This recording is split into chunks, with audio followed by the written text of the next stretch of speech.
मंडळी, ह्या काही साध्या सुध्या पुऱ्या नाही आहे, तर ह्या अतिशय वेगळ्या डाळीपासून बनवलेल्या पुऱ्या आहेत. तर याच्यासाठी कुठली डाळ वापरली आहे ती तुम्ही बघा. मस्त टम्म फुगलेल्या आणि फार चविष्ट कचोरीसारख्या ह्या पुऱ्या झालेल्या आहेत. चला आता व्हिडिओ परत बघूया. नमस्कार मंडळी, हेल्दी फूड कट्ट्यावर सगळ्यांचं खूप स्वागत. तुम्हाला ही उडदाची डाळ वाटत असेल, पण ही उडदाची डाळ नाही आहे, तर ही आहे मटकीची डाळ. हे बघा, ही अशी असते मटकीची डाळ. सहसा सांडग्यांच्यासाठी वगैरे वापरली जाते. एरवी आपल्याकडे मटकीची डाळ खाल्ली जात नाही, पण ही खूप छान चविष्ट लागते. याची आमटीसुद्धा खूप छान होते. पण आज मात्र मी ह्याच्या पुऱ्या करणार आहे. तर ही साधारण एवढीच डाळ मी भिजवून घेतलेली आहे. साधारण 3 ते 4 तास झालेले. छान अशी मऊ म्हणजे अशी भिजायला पाहिजे, व्यवस्थित तुटायला पाहिजे. 2 तासात सुद्धा डाळ भिजते, पण तुम्ही जास्त वेळ भिजवली तरी सुद्धा काही हरकत नाही. तर आता ही डाळ मी मिक्सरच्या भांड्यामध्ये काढून घेणार आहे. एकदा डाळ भिजवून घेतल्यावर पुन्हा ही तुम्हाला हवं असेल तर तुम्ही डाळ धुवू शकता, पण मी शक्यतो कुठलीही भिजवलेलं जे धान्य येतं ते परत धुवत नाही, कारण त्याच्यातली पोषक तत्व निघून जातात असं मला वाटतं. तर ही डाळ मी फक्त पाणी काढलेलं याच्यातलं, आणि जर गरज लागली तर तेच पाणी मी वापरणार आहे. तर ही डाळ मिक्सरच्या भांड्यात घेतली आहे. त्यानंतर ह्याच्यामध्ये आपण मिरच्या घालूया. 5-6 मिरच्या घेतलेल्या आहेत मी. तुम्ही तिखटाच्या तुमच्या गरजेप्रमाणे तुम्ही कमी जास्त करू शकता.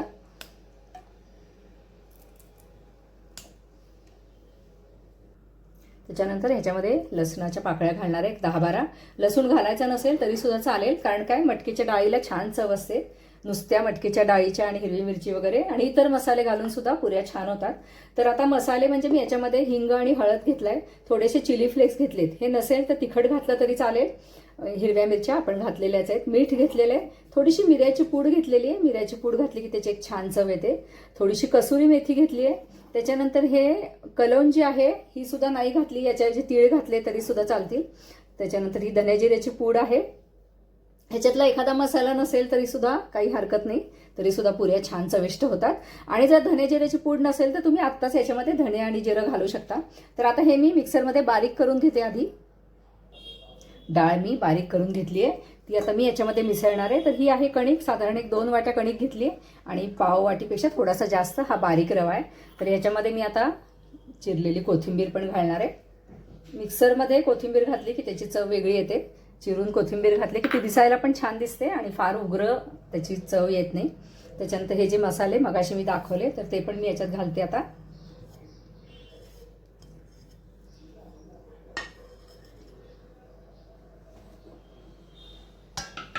ही डाळ वाटून घेतलेली आहे, तीही आता ह्याच्यामध्ये घालूया.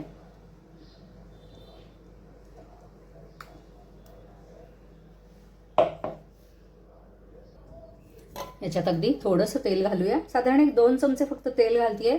जर पुऱ्यांच्या कणकेमध्ये जर तेल जास्त घातलं ना तर पुऱ्या फुटतात आणि मग त्या ऑइली होतात. आता हे सगळं आपण आधी मिक्स करून घेऊया. शक्यतो पाण्याचा वापर न करता आपल्याला ही कणिक भिजवायची आहे, म्हणजे मग त्या पुऱ्या छान खुसखुशीत पण होतात आणि चवीला पण खूप छान लागतात.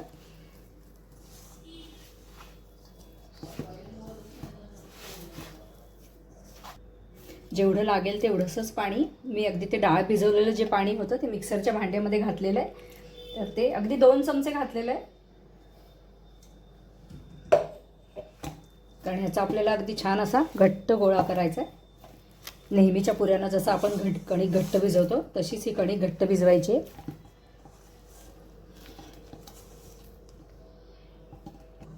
असा छान घट्ट गोळा मळून ठेवलेला आहे.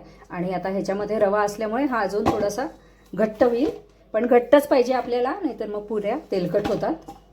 तर आता हे आपण एक 10 मिनिटं झाकून ठेवू आणि मग आपण याच्या पुऱ्या करू. 10 मिनिटं झाली आहेत, तर आपण हे परत एकदा मळून घेऊया.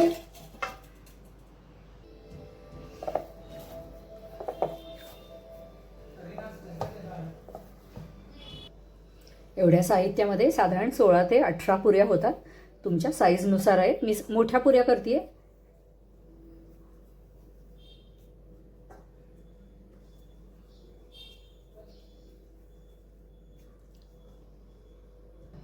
नॉर्मल साईजच्या 20 पुऱ्या सहज होतील याच्यामध्ये. आता ह्या पुऱ्या मी लाटून घेते. एकीकडे तेल तापायला ठेवलंय. शक्यतो पुऱ्या लाटताना पीठ कुठलं लावायचं नाही, नाहीतर मग ते तळणीत जळतं. तळणी पण खराब होते आणि मग त्याची चव पण करपट लागते. अशी थोडीशी जाडसर पुरी लाटून घ्यायची. सगळ्या पुऱ्या लाटून घेतल्या तरीसुद्धा चालतील. आणि तुम्हाला जर कट करायच्या असतील, मोठी पुरी लाटून जर कट करायची असेल तरीसुद्धा चालेल. हवा असेल तर थोडंसं तेल लावू शकता तुम्ही. तर आता ह्या सगळ्या पुऱ्या मी लाटून घेते आणि मग तुम्हाला तळताना दाखवते. तेल तापत ठेवलंय. तापलंय का बघूया आपण.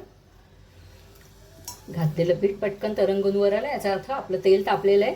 मी पुऱ्या सगळ्या थोड्याशा पुऱ्या लाटून घेऊन कट करून घेतलेल्या आहे. तुम्ही न कट करता सुद्धा तशाच केल्या तरी चालतील, पण कट केल्या की दिसायला छान दिसतात.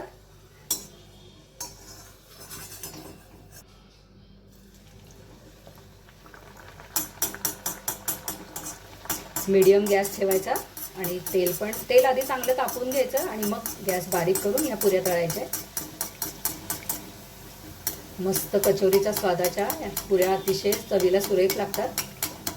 नेहमी आपण त्याच पुऱ्या तिखट मीठ घालून करतो किंवा भोपळा घालून करतो, त्याच्यापेक्षा ह्या वेगळ्या आहेत. या तुम्ही एकदा नक्की करून बघा. पौष्टिक पण खूप आहे, भरपूर प्रोटीन्स आहेत याच्यामध्ये. आणि मला खात्री आहे ह्या पुऱ्या याच्या आधी कधी कुणी करून बघितल्या नसतील. छान खुटखुटीत अशा मस्त पुऱ्या होतात आणि प्रवासात न्यायला पण खूप छान आहे. मस्त असा खमंग वास येतोय.